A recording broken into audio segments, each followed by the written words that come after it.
vejo participando, né? Eu vou trazer uma palavra e vou fazer também algumas perguntas durante essa palavra. Mas não precisa responder não, é só para reflexão. E quando eu li, já há uns dias que eu estou lendo essa palavra, e eu fiquei buscando, né? Teve uns dias até que eu postei sobre o que é o avivamento, o que a gente considera como alguém avivado. E no meu entendimento, eu acredito que uma pessoa avivada é aquela pessoa que ela nunca desiste, ela sempre está perseverando, ela sempre está motivada e motivando os outros. E ela, tudo que ela pega nas mãos, ela faz com muito louvor, para que sim, glorifique o nome de Deus. Uma pessoa perseverante é uma pessoa avivada. Eu quero ler o livro de 2 Crônicas 29, para quem quiser me acompanhar. 2 Crônicas 29. Nós vamos falar das atitudes de um homem avivado, né? Um homem chamado Ezequias, um rei. Então nós vamos ler o versículo 1 e versículo 22, mas nós vamos explanar todo o capítulo 29, ok? Capítulo 29 de 2 Crônicas, vamos lá. Tinha Ezequias 25 anos de idade quando começou a reinar. E reinou 29 anos em Jerusalém, e era o nome de sua mãe Abia, filha de Zacarias, e fez o que era reto aos olhos do Senhor, conforme a tudo quanto fizera Davi seu pai. Amém? Amém. Antes de falarmos de Ezequias, eu quero falar sobre o seu pai. O nome do pai de Ezequias se chamava Acaz. Está um pouquinho antes, no capítulo 28, no finalzinho do capítulo 28, que fala que, pensa num ser humano ruim. Imagina alguém ruim. Era esse Acaz, era esse rei Acaz. Ele fez tudo que era mal diante dos olhos do Senhor, de Deus e também dos homens. E fala, o versículo fala que o Senhor humilhou a Judá por causa de Acaz. Ele era um rei. E quando eu li esse versículo, que é o versículo 19 do capítulo de 28, eu pensei, sabe aquele, vocês já viram uma ilustração eu falo de efeito manada, que vem uma ovelhinha, né? Aquele monte de ovelhas, e uma delas, ela leva um susto, e ela sai disparada, assustada por causa disso que aconteceu. E as outras vê ela correndo, e ela segue essa ovelha, e essa ovelha se assustou a tal ponto dela cair no precipício, e descarregou todas as ovelhinhas junto com ela. Isso se chama efeito manada. Então esse rei aqui, a Bíblia fala que quando um líder é cego, ele leva todo mundo para o precipício. Mais ou menos isso, né? Então esse rei aqui, ele fez tanta coisa maldosa perante Deus, que ele levou o povo todo junto com ele. Então fala que o Senhor humilhou a Judá por causa de Acaz, rei de Israel, porque este se ouve desenfreadamente em Judá, havendo prevaricado. A palavra prevaricar aqui está falando que ele desrespeitou a Deus, grandemente contra Deus, e veio a ter, eu vou resumir, fala que Acaz, ele tomou o despojos da casa do Senhor e da casa do rei, e dos príncipes de seu rei da Síria, porém não ajudou. Esse Acaz, ele passou por muitas dificuldades no reino, por causa da sua rebeldia, por causa do seu desrespeito para com Deus. Então, direto ele era afrontado pelos reinos, né? Só que ao invés dele buscar a ajuda do Senhor, ele foi buscar a ajuda de quem? Dos assírios, da Síria. E quando você abre as portas para o inimigo entrar, você se torna escravo dele.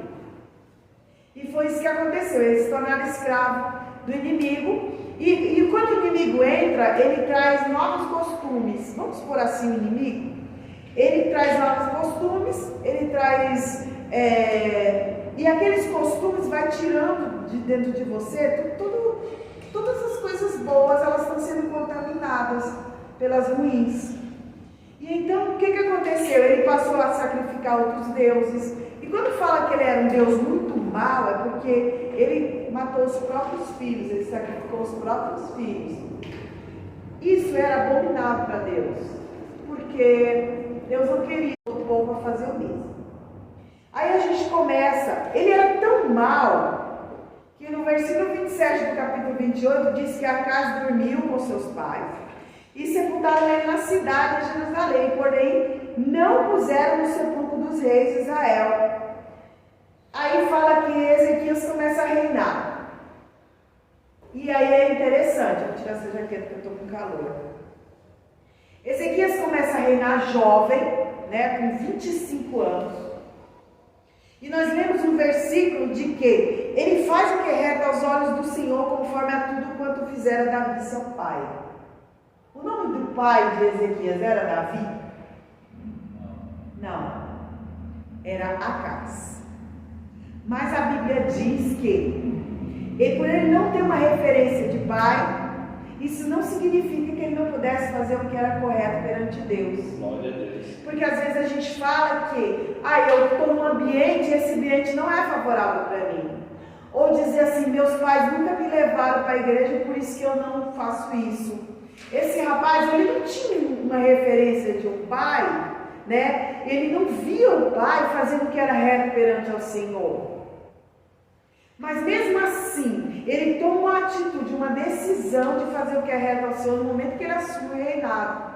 E aí, ao invés da Bíblia dizer, conforme fez o seu pai, por que seu pai Davi? Porque Davi era a referência de que? Um homem segundo o coração de Deus. E aí ele fez o que era reto aos olhos do Senhor, conforme tudo o que fizera Davi seu pai. Então a referência aqui para ele continuava sendo Davi e não seu pai. E no primeiro ano do seu reinado, no primeiro mês, ele abriu as portas da casa do Senhor e as reparou. No primeiro.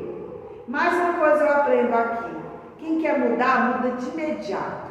Não fica protelando. Ele foi no primeiro ano do seu reinado, no primeiro mês, ele já começou a mudança.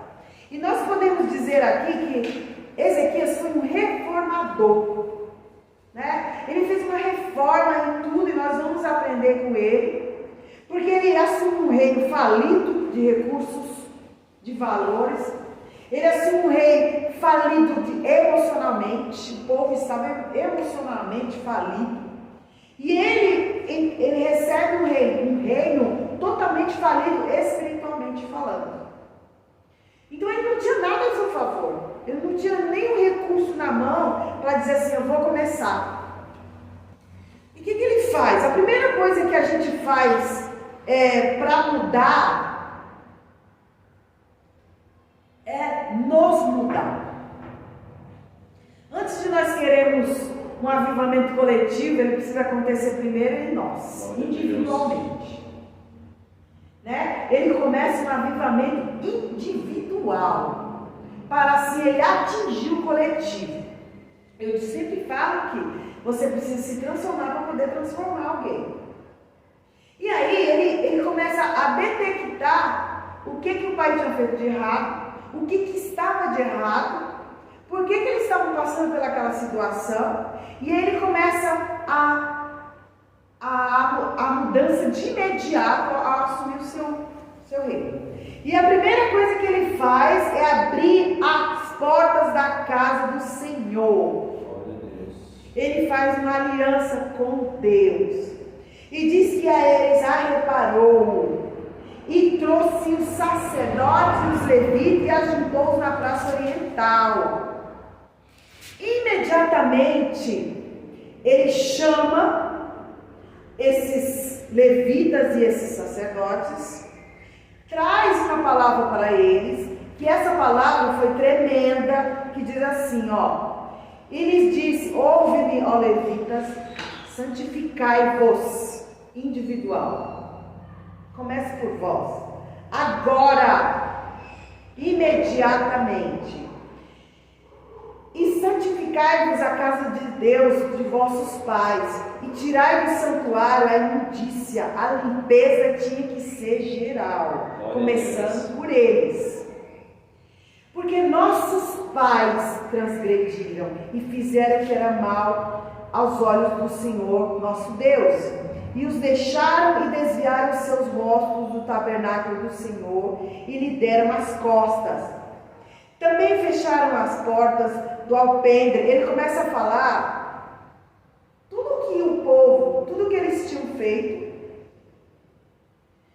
Eles tinham fechado as portas do templo, eles tinham se entregado ao desânimo, né? Tudo isso que eles estavam sendo feito, tudo que eles estavam passando era por causa disso, porque eles tinham fechado a aliança com o Senhor.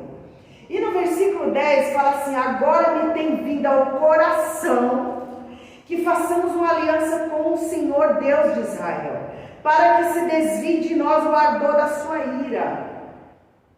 Agora, filhos meus, não sejam negligentes. Ele está chamando esses homens que foram chamados, esses líderes que foram chamados, eram responsáveis pelos cuidados do templo, pela parte espiritual do templo. E ele fala assim: vocês estão sendo negligentes com aquilo que foi te dado para fazer. Pois o Senhor vos tem escolhido para estar diante dele, para os servirdes e para ser seus ministros e queimadores de incenso. Eles tinham uma função a fazer e eles estavam sendo omissos. Foi Deus quem escolheu eles e eles estavam deixando de fazer o chamado deles. E aí vem Ezequias e chama a atenção deles. Ele quer dizer assim: vocês estão prostrados. Aí ele, no versículo 2, ele fala assim: então se levantaram os levitas. Depois dessa palavra, depois desse chamado, né?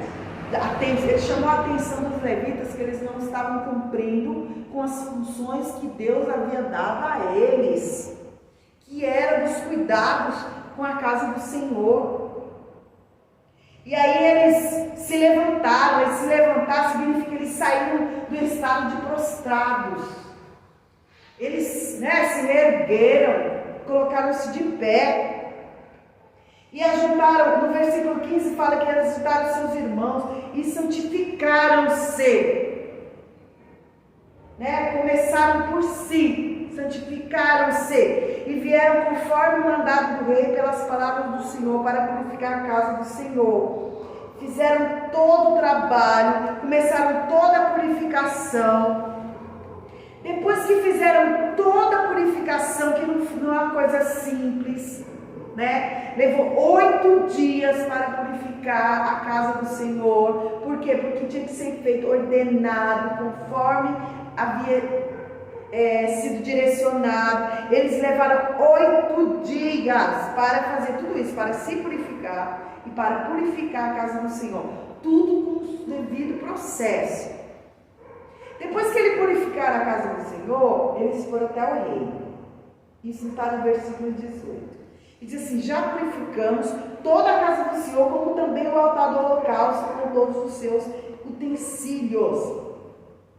E isso é tão interessante, porque o rei Acaz, ele tinha detonado todos os utensílios da casa do Senhor.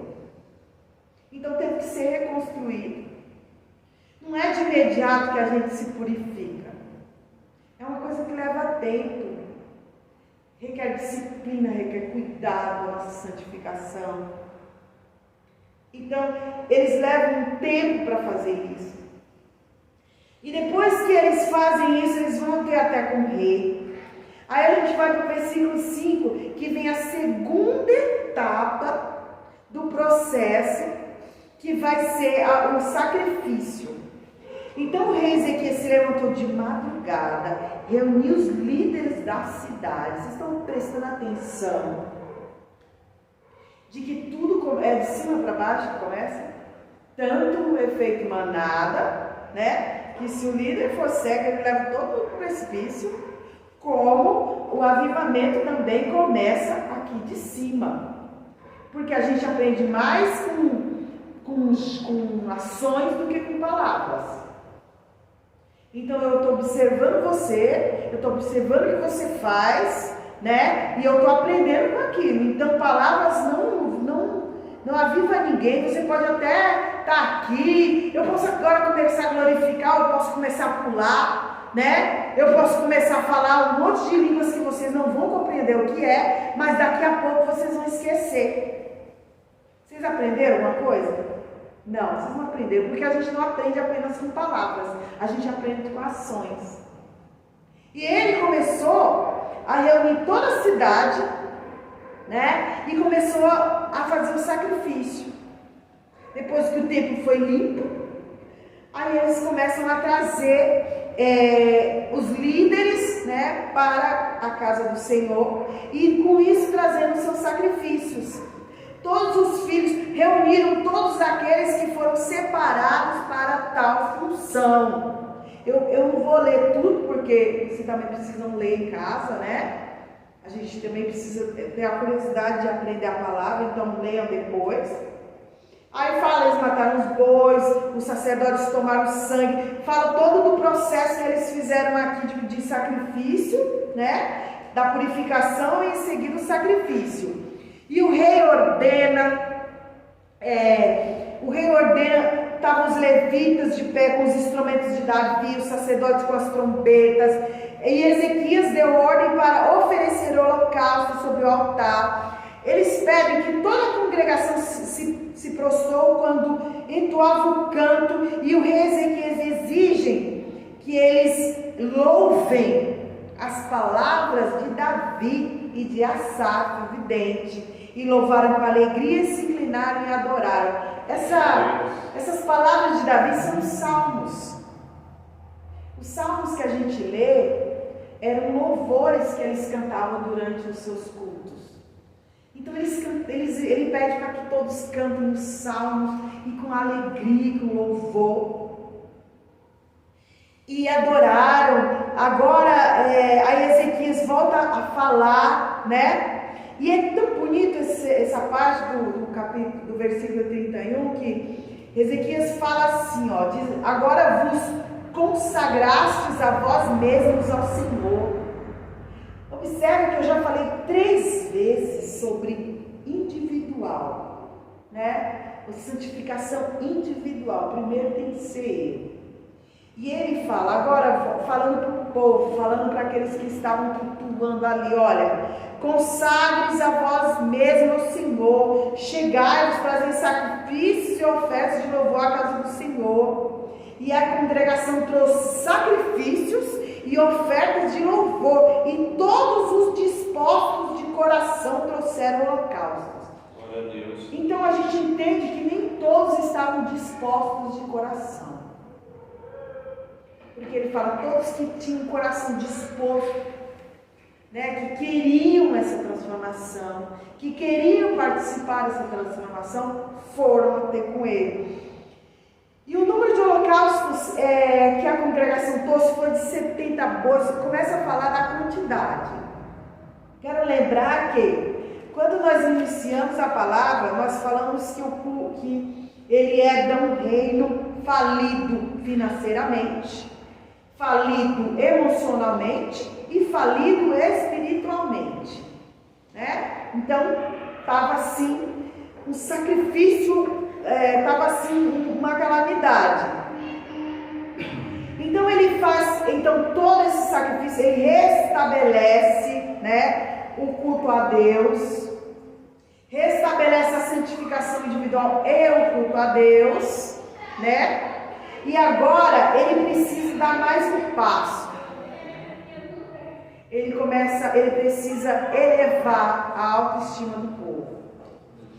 Né? Depois de fazer tudo isso, agora é preciso cuidar da autoestima desse povo, que está muito caída. Esse povo precisa se alegrar, esse povo precisa ter esperança, né? Esse povo precisa ter ânimo. Então o que ele faz?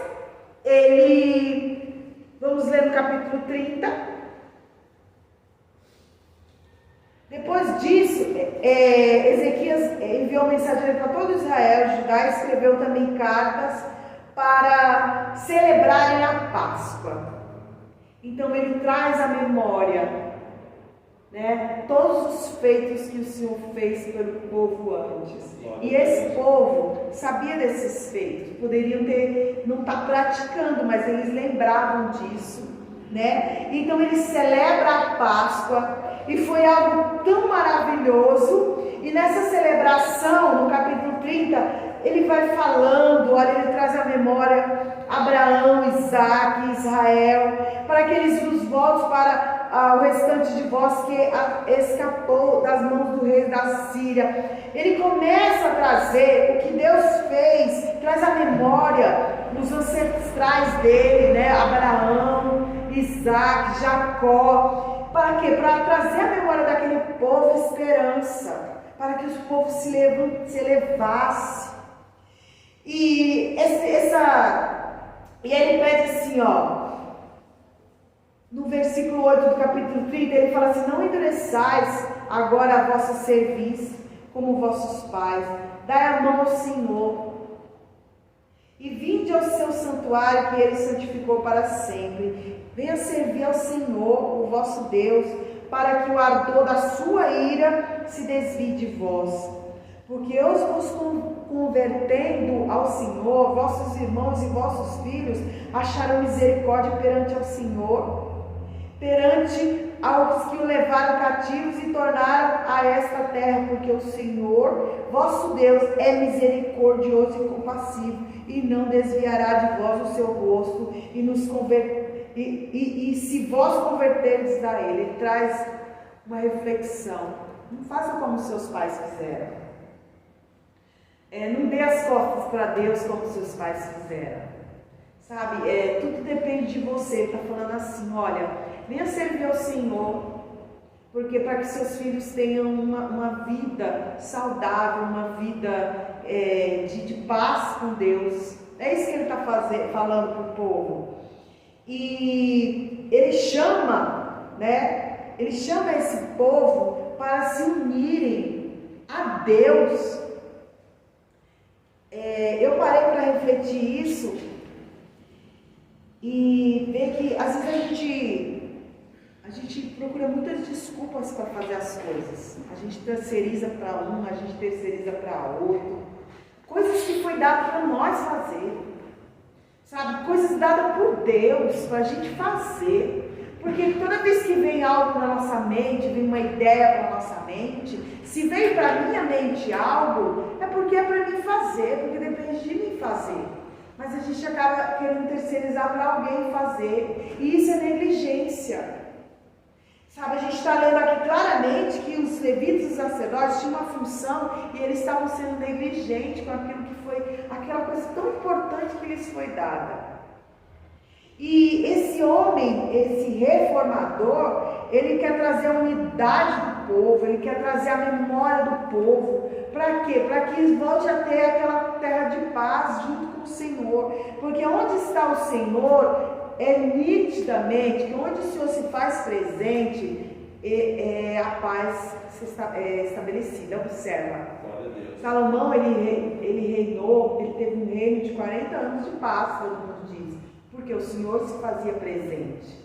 Davi teve um reino próspero, por quê? Porque o Senhor se fez presente. Mas por que o Senhor se fez presente? Porque não havia abertura para o mal entrar. E Salomão, por ser um homem mais sábio, e essa sabedoria dada por Deus, ele sabia também se comunicar, ter bons relacionamentos, né? E para a gente ter paz com todos ao nosso redor, a gente precisa saber se relacionar, a gente precisa saber se comunicar. Você não vai fazer bons negócios, né, se você não tiver bons relacionamentos, né? Então Deus precisa ser a sua primícia. Você pode não ter dinheiro, mas se você tiver Deus, glória a Deus. Se você não pode, você pode estar desanimado, mas se você tiver Deus, a sua vida espiritual pode estar decaída, mas você só precisa ter Deus. Você pode estar no meio de uma grande dificuldade, você só precisa ter Deus na sua vida. Esse homem teve esse entendimento. Tudo que eu estou passando é porque nós viramos as costas para Deus. Eu só preciso fazer novamente a aliança com Deus. E ele não, e tem um detalhe, não adiantava ele fazer sozinho. Ele tinha que levar aqueles na qual foi lhe dado para liderar. Ele poderia perfeitamente estar ali bem, falar assim, eu estou bem, né? Os outros que caem no precipício. Não, ele sabia que ele tinha que concluir uma missão que foi dada, ele herdou algo, né? Ele herdou algo, ele herdou uma nação. É muito semelhante o que ele faz com o que Salomão faz, porque Salomão, quando herda o reino, ele ofereceu um sacrifício enorme, ele foi para o monte, levou 1000, foi muito sacrifício que ele faz, e ele fez um pedido, olha, me ajuda a liderar esse povo. Ele não abriu mão da missão dele, ele pediu a Deus para ajudar ele, a governar com ele. Ezequias faz a mesma coisa. Olha, eu não tenho finanças, o meu povo está desanimado, o povo que eu vou liderar está totalmente desanimado, a vida espiritual deles está cada vez mais descambada, como diz a palavra, mas eu peço ao Senhor que me ajude nessa jornada. Foi o pedido que ele fez, me ajuda nessa jornada, Senhor, porque se o Senhor estiver comigo, a vitória é certa. E aí ele traz a unidade do povo, né?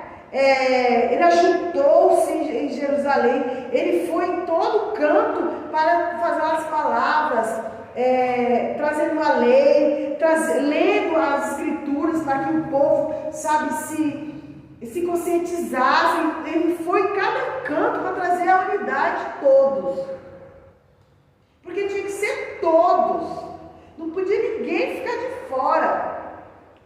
E é muito lindo, porque ele conseguiu, e ele, no versículo 18, fala que porque uma multidão do povo, muito de Efraim, Manassés, Issacar, Zebulon, não se tinham purificado, e contudo comeram a Páscoa, não como está escrito, porém Ezequias orou por ele, o líder intercedeu por eles, dizendo, o Senhor é bom, perdoa todo aquele que tem preparado o seu coração para buscar o Senhor Deus, o Deus de seus pais, ainda que não estejam purificados, segundo a purificação do santuário.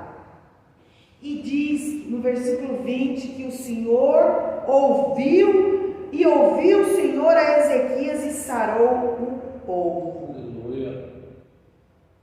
Deus já estava presente com eles.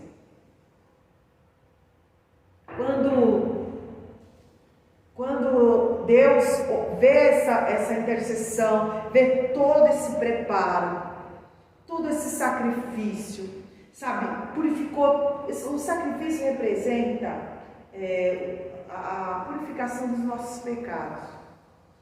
Então, eles individualmente se sacrificaram, limparam o templo e começaram o sacrifício dos líderes, né? Sacrificar os pecados dos líderes, e logo em seguida de todo o povo foi purificado, santificado em grande número. Foi maravilhoso isso.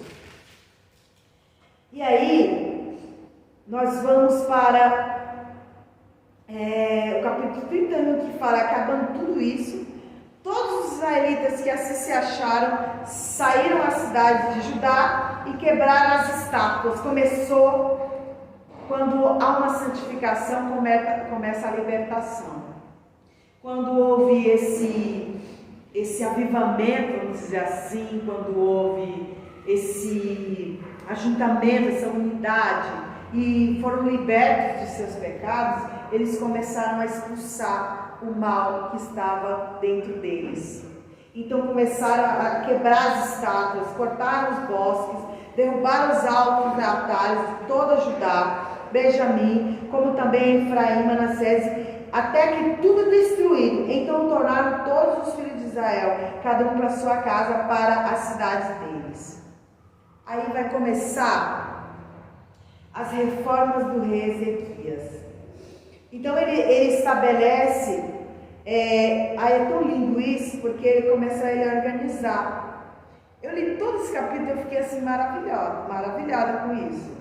Ele começa a organizar, fazer escalas de cuidados do templo. Olha, ele teve tanto cuidado com o templo do Senhor. Aí ele começa a escalar os sacerdotes, escalar os levitas, cada um, né, no seu tempo. Para quê? Para que não parasse a adoração a Deus, era contínua. E foi isso que me chamou a atenção. Como é que a gente, não é a nossa adoração com Deus, ela é contínua, ou ela é a prestação, né? Ou lá sabe Deus, a gente lembra de Deus. A gente está vendo aqui o exemplo de um jovem que compreendeu que não tem futuro uma vida sem Deus no caminho, sem Deus direcionando, não tem futuro, ele teve consciência disso. Eu não posso ter plano se não for Deus em primeiro lugar. Eu não posso planejar nada se não for Deus em primeiro lugar. Eu não posso preparar a minha semana sem chamar Deus para me direcionar. Tem aí pessoas já com idade que abrem a boca e dizem: eu tenho anos e anos, sabe, andando com Deus e tudo perturbado, sabe, a vida toda errada, sabe, não tem paz com nada, vive atribulado e não tem consciência de que está preenchido por coisas que tudo menos Deus. E só a pessoa só vai mudar quando ela ter consciência de que ela precisa fazer uma limpeza. E essa limpeza é o templo do Espírito Santo, que é vós e é você. Você precisa se analisar. Você precisa tirar um tempo e dizer assim: olha, isso aqui não está correto, isso aqui precisa ser mudado. Eu preciso fazer uma aliança, renovar minha aliança com Deus, porque Ele vai me direcionar. Eu vou andar em pastos verdejantes, pastos verdes. Eu não preciso padecer se eu tenho um Deus que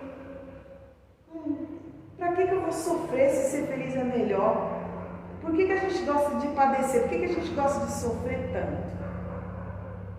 E fala que ele estabeleceu tudo a parte dos holocaustos, sabe, os horários de tudo.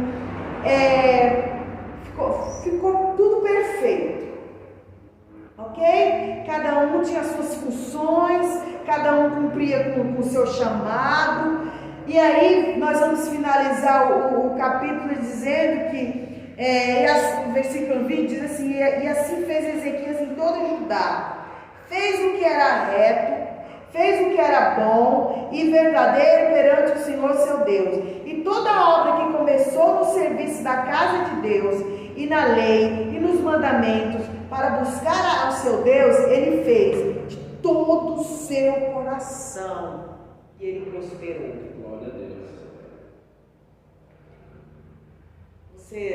Todo ser humano, ele sonha em prosperar, mas quer prosperar, aí qualquer coisinha que coloca na sua mão, não faz de coração, faz de qualquer jeito. Às vezes eu fico olhando, tantas pessoas falam tanta coisa, mas quando eu vejo as suas ações, é uma vergonha, sabe, fala tudo que é em nome de Deus, e eu não consigo ver algo feito com amor para Deus que não seja algo que, sabe, que glorifique, que você possa dizer: uau. Eu falo: nossa, só isso que você tem para oferecer? É só isso que você tem para oferecer a alguém ou para Deus, já que é difícil servir para pessoas? Então É só isso que você tem para oferecer para Deus? Porque fala que tudo que você for fazer, faça para Deus, não faça para os homens, não faça para as pessoas, faça para Deus, porque aí você faz mais de coração, você faz com mais amor, você dá o seu melhor. E fala que tudo que ele fez de todo o coração.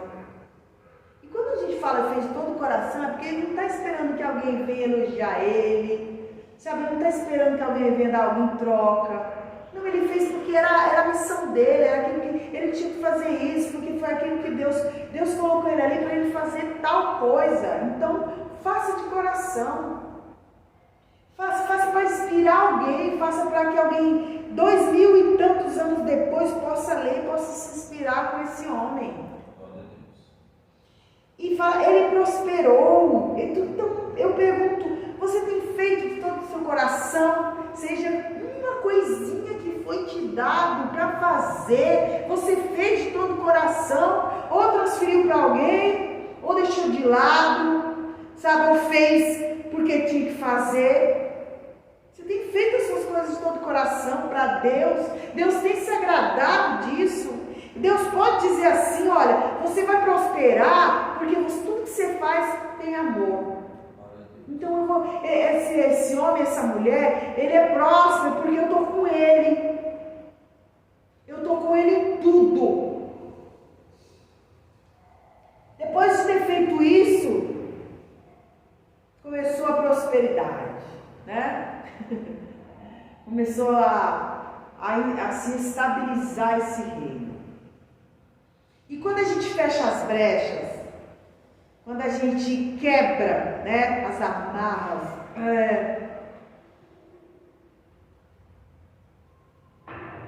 quando a gente sai da prisão, o inimigo ele se revolta, porque ele sabe que ele não tem mais poder sobre você. Então ele começa a te, como que diz lá na minha terra, ele começa a acuar você, começa a te ameaçar, né? Porque ele sabe que não tem mais poder sobre você. Ele sabe que você, no momento que eles fizeram essa aliança com Deus, eles trouxeram de volta a adoração a Deus, a confiança em Deus.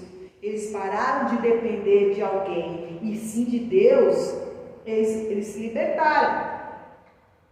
Né? Aí então o que acontece? O inimigo soube disso, Senaqueribe sabe disso, e diz no capítulo 32 que depois dessas coisas e dessa verdade veio Senaqueribe, rei da Síria, entrou em Judá e acampou-se contra as cidades fortificadas e intentou apoderar-se delas. Então o que ele faz? Ele rodeia a cidade. E quando rodeia uma cidade, essa cidade não pode sair e ninguém pode entrar. Então, quando você se vê sem saídas, o que vem? Desespero, né? O seu pai, o rei Acaz, ele se encontrou assim. Só que ao invés dele buscar ajuda em Deus, ele foi buscar ajuda de outro, ou do inimigo, que fez o que deles? Prisioneiros. Aqui, Ezequias ele se liberta, né, da prisão do inimigo, e aí ele se encontra numa situação de tamanho desespero. Mas olha o que ele faz. Tem situações que Deus pode mudar, mas primeiro a gente tem que fazer a nossa parte. Fala que, vendo Ezequias que Senaqueribe vinha, que estava resolvido contra Jerusalém, ele foi se aconselhar com os seus semelhantes, né, com os homens valentes, para que se tapassem as fontes das águas que havia fora da cidade, e eles ajudaram. Primeiro, eles fizeram a parte deles. Ajuntaram, assim muito povo se ajuntou, tampou todas as fontes, como também o ribeiro que se estendia pelo meio da terra, dizendo, porque vieram os reis da Síria e acharam tantas águas. Então não vamos deixar nada fácil para eles, né? Não vamos deixar nada fácil para eles. E ele se animou, edificou todo o muro, ele fortificou outro muro, quebrando até as torres, e levantou outro muro por fora. Então eles se protegeram de todas as formas para se proteger desse inimigo.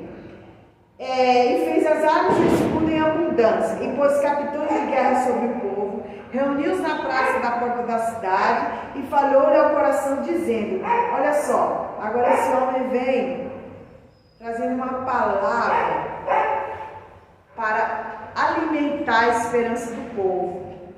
Esforçai-vos, tenha bom ânimo, não temas, nem vos escondeis por causa desse rei assírio, nem por causa de toda a multidão que está com ele, porque há um maior conosco do que com ele. E com ele está o braço de carne, mas conosco o Senhor, nosso Deus, para nos ajudar e para guerrear nossas batalhas. E o povo descansou nas palavras de Ezequias. Esse descanso quer dizer, o povo acreditou. Glória a Deus. O povo ficou em paz, o povo teve confiança, nas palavras de Ezequias. Eles, através dessa palavra de encorajamento, eles tiveram paz. Então Senaqueribe, ele cerca a todos, e ele manda uma carta para o povo. Está no versículo 10, que diz que ele manda dizer assim, assim disse Senaqueribe, rei da Síria. Ele viu que estava todo mundo em paz, vamos dizer assim, está todo mundo confiante em Deus, então peraí. Assim disse Senaqueribe, rei da Síria, em quem confiais vós, para vos deixar sitiar em Jerusalém? Porventura não vos incita Ezequias para vos entregar para morrer de fome e sede? Dizendo, o Senhor nosso Deus nos livrará das mãos do rei da Síria? Vocês, em outras palavras, vocês vão confiar na palavra desse homem? Não é Ezequias o mesmo que tirou os seus altos e os seus altares e falou a Judá e a Jerusalém, dizendo, diante de um único altar vos prostrareis e sobre eles queimareis incenso? Ele manda essa carta para o povo. Não sabeis vós o que eu e o que meus pais fizeram por todos os povos da terra? Vocês não têm medo do que nós fazemos com todas aquelas pessoas que não se prostram a nós? Agora, pois, no versículo 15, não vos engane Ezequias, nem vos incite assim, nem lhes deis crédito, porque nenhum Deus dessa nação alguma, nem de reino algum, pôde livrar o seu povo da minha mão, nem da mão dos meus pais, quanto menos vos poderá livrar o vosso Deus das minhas mãos. Eita Deus. Aí ele chamou a atenção, não foi desses homens somente, foi a atenção de Deus. Aí sabe o que ele faz? Ao ler essa carta, eu acredito que causou uma grande tribulação dentro de cada um nesse reino. Aí sabe o que esse rei faz? Ele vai, chama Isaías e vão orar. Eles vão agora buscar, eles fizeram, olha Senhor, eu fiz a minha parte, agora é com o Senhor. Foi mais ou menos isso que eles fizeram. Quando que você está numa situação difícil, que você perdeu totalmente o controle, a quem que você busca socorro? Que desespero é esse de sair procurando vizinhos, sabe, expondo nas redes sociais? Que desespero é esse, sendo que quem pode te ajudar é Deus? Esses dois líderes, eles vão buscar o Senhor. Eles vão orar, clamando os céus. E fala, essa parte é tão linda que depois que esses homens intercedem, fala que no versículo 21, fala que o Senhor enviou um anjo, um único anjo, para enfrentar o exército. E diz que esse anjo destruiu todos os homens valentes. Eu quero dar uma parada aqui. Então esses homens oraram, rodeados de tanto desespero, de tantos perigos. Era um exército muito grande, era o maior exército da época. Era um exército que ninguém era páreo para eles. Mas um homem que creu no Senhor, um homem que trouxe aliança com o povo, se juntou, trouxe unidade. Onde há união, há prosperidade. Um lugar que não tem união, não tem como andar para frente. Ele traz a unidade do povo. Agora ele estabelece, o exército está de pé aqui, eles fazem a parte dele, mas quando eles percebem que não tem como eles fazerem, eles vão aqui no Senhor de socorro, interceder. E fala que o Senhor envia um anjo, e esses anjos destruiu todos os homens valentes e os líderes e os capitães do arraial do rei da Síria. Assim como o avivamento, a mudança começa no líder, na líder, nos cabeças, porque quando eles caem, todo o resto desanima. E esse anjo ele começou pelos valentes.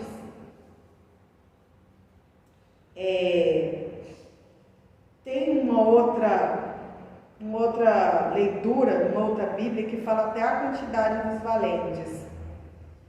Ele derruba os valentes, ele derruba os líderes, ele derruba os capitães. Por quê? Porque esse povo, ele ao ver, caindo os homens de mais assim, coragem, eles fugiram de imediato e foram envergonhados. Então é muito importante, a nossa postura é tão importante. Sabe, eu me vejo isso assim porque a nossa postura ela é tão séria, é tão necessária a gente se manter de pé. Porque a gente não sabe quem é que está usando a gente como referência. E uma falha nossa, quando a gente permite que o inimigo nos derrube, quando a gente permite que não vigiar e vir a gente pode levar inúmeras pessoas ao precipício. O Senhor aqui, ele derruba todos esses homens e envergonhou e voltou à sua terra. E entrando na casa do seu Deus, alguns dos seus próprios filhos o mataram ali a espada, falando do próprio Senaqueribe. Ele foi envergonhado diante do povo de Deus. Por quê? Porque o Senhor agiu. No versículo 22 diz que o Senhor livrou o Senhor a Ezequias, os moradores de Jerusalém, da mão de Senaqueribe, rei da Síria, e da mão de todos, e de todos os lados guiou. E muitos traziam a Jerusalém, nós não falamos que eles estavam falidos? Muitos traziam a Jerusalém presentes ao Senhor. Para quem eram os presentes? Para o Senhor. E coisas preciosíssimas a Ezequias, rei de Judá. De modo que depois disso, foi exaltado perante os olhos de todas as nações. Quem foi exaltado? O Senhor. E quando a gente faz o que é reto perante o Senhor, não é só perante os homens que a gente se torna exaltado, a gente glorifica o nome de Deus. A gente fala tanto isso, A gente fala toda vez, toda palavra aqui é falado para que a glória do Senhor ela seja, que ela resplandeça através da nossa vida. Como a gente ouve isso? Mas a gente esquece todas as vezes que a gente vai fazer algo, a gente faz murmurando, faz reclamando, faz de qualquer jeito, ou não faz. Mais uma vez eu vou falar que quando a gente negligencia o chamado de Deus, quando a gente negligencia uma missão dada na nossa mão, a gente está virando as costas para aquilo que Deus confiou para nós. E a gente fica sem saber por que a gente está padecendo, por que a gente está passando por isso. E é o momento da gente refletir. Inúmeras vezes eu parei para refletir: o que eu estou fazendo de errado, Senhor? O que eu preciso mudar para mudar a minha casa, para mudar os meus? Hoje mesmo, aqui durante o culto, nós aqui, eu fiquei olhando para esse ministério, falando: o que eu preciso fazer, Senhor amado? Tem muita coisa ainda que eu preciso fazer. Me mostra o que eu preciso fazer, o que está faltando, meu Deus. Né? O que está faltando para esse povo, o que está faltando para nós? O que a gente está deixando de fazer? Foi essa a pergunta que eu, sentada ali, fiquei perguntando para Deus. O que eu estou deixando de fazer? O meu desejo é que o Senhor me ajude, né, a levar pessoas a conhecê-lo, sabe, ter uma vida de paz. E é isso que eu quero deixar nessa noite, para que quando as pessoas olhem para nós, elas sabem que possam contar com a gente. Não apenas de palavras, mas de gestos, porque nós vamos ensinar muito mais com gestos do que apenas com palavras. E que a gente seja um reformador para começar com a nossa vida, para que através de eu me transformar, eu consiga trazer isso para as outras pessoas. E que a gente também tome muito cuidado, porque depois disso, a gente não sai glorificando as coisas que nós fizemos, porque tudo é Deus quem faz na nossa vida. Que Deus abençoe a vida de cada um, abençoe aqueles que estão nos assistindo. Quero dizer que às vezes você pode abrir a sua boca e dizer assim: eu não faço isso porque eu não tenho isso, eu não faço isso porque me falta isso, eu não faço isso porque eu não tenho ânimo para isso, mas eu quero te dizer que a única coisa que você precisa para fazer tudo é ter Deus na sua vida, é ter Ele te direcionando, é buscar com um coração sincero, sabe? É buscar com um coração purificado. Porque você estando com o coração purificado, você vai fazer coisa extraordinária. Aí tem mais: disposição e ousadia. Porque você pode ter toda a boa intenção, mas se você não tiver disposição, você não sai do lugar. Você vai ficar também prostrado aí, negligenciando o chamado de Deus. Que Deus abençoe.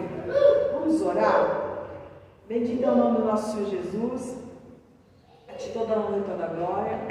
Senhor, essa palavra me ensinou que a coisa mais importante da minha vida é a presença de Deus. E não existe uma vida de paz, uma vida de próspera sem essa presença. Eu aprendi nessa palavra que eu não vou conseguir me libertar do inimigo se eu não estiver libertada, se eu não tiver um coração sincero, um coração purificado e transparente. E eu aprendi que no momento que eu me libertar dessa prisão, Pai, nenhum mal vai conseguir me atingir. Ele pode me rondar, ele pode me ameaçar, mas ele não tem mais poder sobre a minha vida.